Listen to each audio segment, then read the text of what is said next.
18 مارچ 2005 کو آمنہ ودود نے عورت کی امامت میں پہلی بار جمعے کی نماز پڑھائی۔ اس دن عورت نے مرد بننے کی طرف ایک بہت بڑا قدم اٹھایا، لیکن کیا اس کا خدا کی طرف سے دی گئی آزادی سے کوئی تعلق تھا؟ میرے خیال میں بالکل نہیں۔ اکثر ہم بھول جاتے ہیں کہ اللہ نے عورت کو عزت دے کر جو مقام دیا ہے، اس کا تعلق عورت اور خدا کے درمیان رشتے سے ہے، نہ کہ عورت اور مرد کے درمیان مقابلے سے۔ لیکن مغربی فیمنزم نے خدا کے تصور کو ہی ختم کر دیا ہے۔ اب اپنے مقام کا اندازہ لگانے کے لیے ان کے پاس مردوں کے علاوہ کوئی معیار نہیں بچا۔ اس لیے مغربی فیمنزم مردوں سے اپنا مقابلہ کرنے پر مجبور ہیں، اور اس غلط سوچ کا شکار ہو گئی ہے کہ مرد ہی اعلیٰ معیار ہیں۔ اس لیے جب تک میں اس جیسی نہیں بن جاتی، مجھے مکمل انسان نہیں سمجھا جائے گا۔ اس لیے جب مرد بال چھوٹے رکھتا ہے تو عورت بھی بال چھوٹے رکھنا چاہے گی۔ مرد فوج میں جاتا ہے تو عورت بھی فوج میں جانا چاہے گی۔ یہ سب کرنے کا مقصد صرف یہ ہے کہ عورت نے مرد بننا ہے۔ بلندی مقام اور عزت کا معیار اسے ہی سمجھا جاتا ہے۔ عورت نہیں سمجھی کہ مرد اور عورت کا مقام ان کے ایک دوسرے سے الگ ہونے کی وجہ سے ہے، نہ کہ ایک جیسا ہونے کی وجہ سے۔ اور 18 مارچ کو ایک مسلمان عورت نے یہی غلطی کی۔ 1400 سالوں سے علماء کا اجماع ہے کہ مرد امامت کرے گا۔ مسلمان عورت ہونے کے ناطے اس میں ہمارے لیے پریشانی کی بات کیوں ہے؟ نماز کی امامت کا مطلب یہ نہیں کہ ایمان کے لحاظ سے امام کو باقی نمازیوں پر کوئی برتری حاصل ہو گئی ہے۔ اگر مرد کوئی عمل کر رہا ہے تو اس کا مطلب یہ ہرگز نہیں کہ اس عمل کو محض اس وجہ سے برتری حاصل ہو گئی ہے کیونکہ یہ مرد کر رہا ہے۔ امامت صرف اس لیے برتر نہیں کیونکہ آپ سب کے آگے کھڑے ہیں۔ اگر امامت عورتوں کے لیے ہوتی یا خدا کے قرب کا ذریعہ ہوتی تو حضرت محمد صلی اللہ علیہ وسلم نے حضرت عائشہ، حضرت خدیجہ اور حضرت فاطمہ رضی اللہ تعالی عنہن اجمعین جیسی عظیم عورتوں کو کیوں نہیں نماز کی امامت کرنے کو کہا؟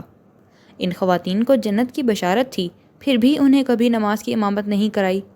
لیکن آج 1400 سال بعد جب ہم نے مرد کو امامت کراتے دیکھا تو سوچا یہ تو انصاف نہ ہوا۔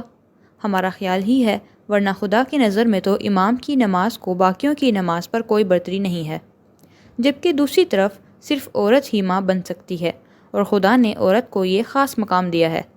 اور حضرت محمد صلی اللہ علیہ وسلم نے فرمایا کہ جنت ماں کے قدموں تلے ہے، اور مرد جو کچھ کر لے ماں نہیں بن سکتا۔ پھر یہ نا انصافی کیوں نہیں؟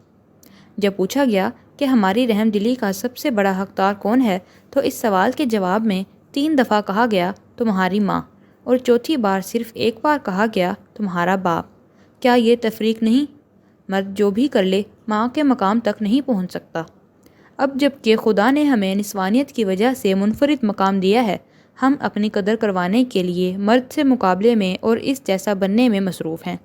ہم نے بھی مردوں کو ذہنی طور پر اپنے سے بہتر قبول کر لیا ہے، اور اسی لیے ہم ہر نسوانی خصوصیت کو کمتر سمجھتی ہیں، حساسیت، رحم دل ہونے کو کمزوری سمجھتے ہیں اور غلط کرتے ہیں، گھریلو ہونے کو بیکار ہونا سمجھتے ہیں۔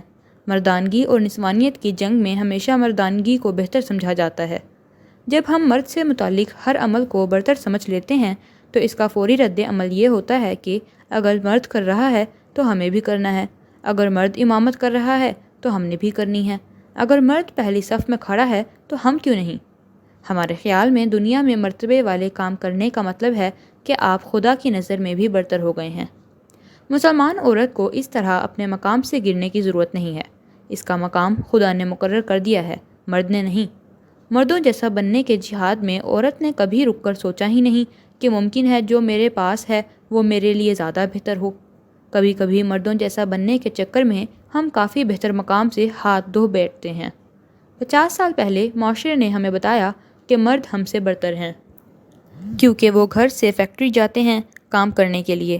ہم مائیں تھیں، لیکن ہمیں بتایا گیا کہ بچے کو پالنے اور تربیت کرنے کے بجائے مشینوں پر کام کرنا عورت کی آزادی ہے، اور ہم نے قبول کر لیا کہ معاشرے کی بنیاد رکھنے کی بجائے مشینوں پر کام کرنا زیادہ افضل ہے، صرف اس لیے کہ یہ مرد کر رہا ہے۔ اور پھر اس کے بعد ہم سے توقع کی گئی کہ ہم سپر وومن بن کر دکھائیں، جو اچھی ماں ہو، اچھی بیوی ہو، اچھا گھر سنبھالے اور زبردست کیریئر ہو۔ عورتوں کے کیریئر رکھنے میں کوئی مسئلہ نہیں، لیکن مردوں کی طرح بننے کی اندھا دھند کوشش میں ہم نے بہت کچھ قربان کر دیا۔